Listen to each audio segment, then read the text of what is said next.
good morning. Kamusta kayo? Merry Christmas everyone. Ready talk na lang tayo. Nagluto na ako pero ito lang. Yan lang ang request ng amo ko. Kaya wala tayong minutong kain. Kamusta na kayo mga kasambahay? Sana habang nanonood ito, subscribe na tuloy ko. Anak ko. Sana. Para matulungan ako mga kasambahay.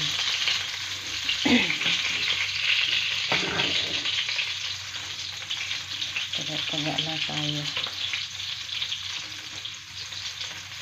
Daming estudyante. Kailangan ko ng extra. Sana kahit paano kumita ako dito kung marami akong subscriber. Yung mga anak ko nag-aaral lahat.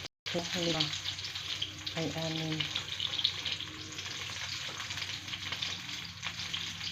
Halos atin lahat. Lalo na sa college. Kaya nagrenta ng bahay mga kasambahay.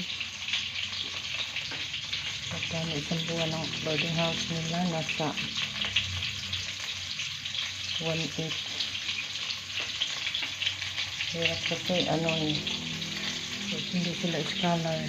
Matalino naman yung mga anak ko kasi lang nakapasa nag-exam sila ng sa scholarship. Ang problema kasi wala sa slots nila yung yung papasukan ng scholar. Kaya sayang hindi nila na nakapasa na sila lahat kasi lang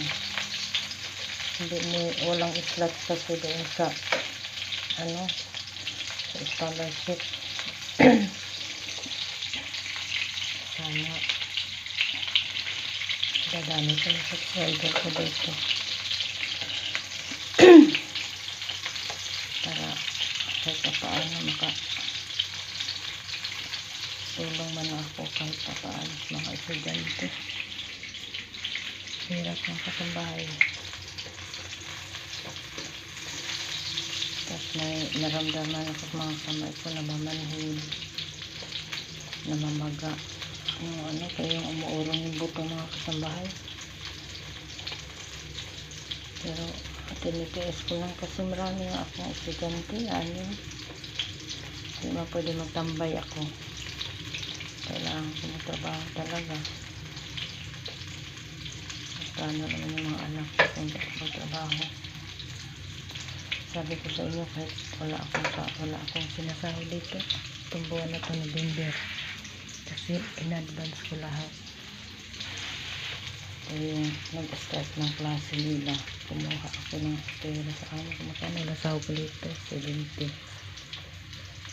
Kinuha ko na hanggang November. Kaya ang hirap mga kasambahay na nakonsiglido. Kaya sumabak ng ako sa mga ganito. May isang vlog naman ako. Kasi lang ewan ko ang bagal naman kasi. Channel, subscribe nyo na yung channel ako. Naawa kayo sa akin. Tulungan mo naman ako.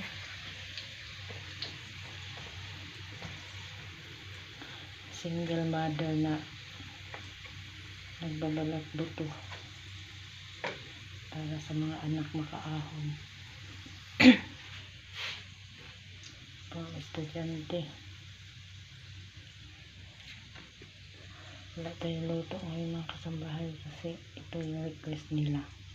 Ang dami ng hotdog. Hindi pwede ma-stop. Kailangan lutuin. Balik ko kinoo.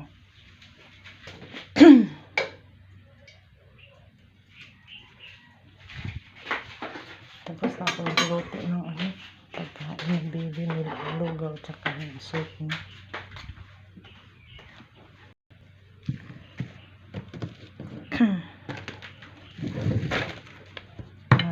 Hirap ng buhay ko mga kasambahay pero hindi ako humiling sa mga kapatid ko ng tulong. Hinaako ko lahat kasi nahihiya ako. Lapit na tulong para sa mga anak ko.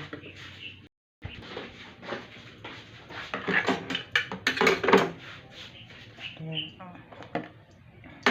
tiis ko. Okay lang naman din. Kaysa naman hingi ka ng tulong na kasambahay, may narinig ka kasi mga kapatid ko kasi ayaw ko naman kasi matulong sa kanila. Since pa yung maliit yung mga anak ko, hanggat lumaki ayaw ko. Iba talaga pag ikaw lang walang taong, walang kapatid maghahalo sa'yo. Kasi lalo pag mga hindi sando mga kapatid mo, iba yung mga bunganga, marami ka marinig.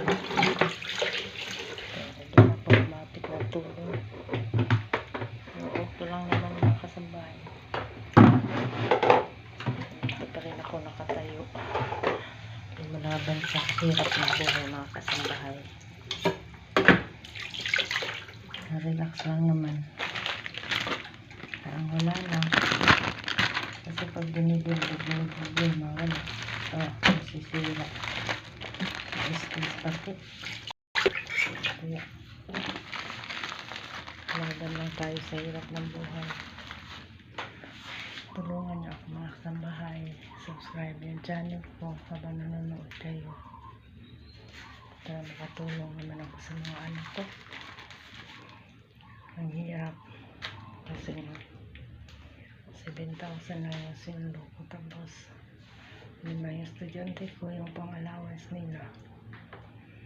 Wala ako nga dito kay Chris. Wala akong makuha mga kasambahay. Pinipis ko lang lahat. Kahit pambili ng wala. Maliit lang sa kulang po sa mga anak ko. Sobrang kulang. Kaya tiis lang. Hinga ng malalim. Hinga na ng malalim. Itawan na lang yung problema natin. Kasi ganun talaga.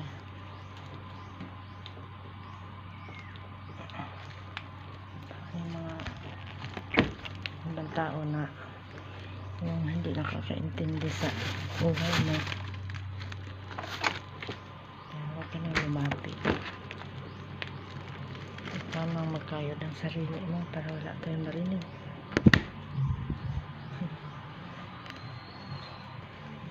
Pero ito pa naman ako lumalaban mga kasambahay. Okay lang ako. Okay. Hindi na natin pataasin yung video ko mga kasambahay. Dito lang, Merry Christmas sa inyo. Namamasko ko sa inyo ng subscribe sa aking channel. Sana manawaan nyo yung ko, mga video. Tulungan nyo ako. Nakikiusap ako sa inyo. Galing sa puso ko yung nakikiusap na isubscribe yung channel na sana matulungan nyo ako para sa mga anak ko mga kasambahay. Thank you so much. I love you all. Merry Christmas. Bye-bye.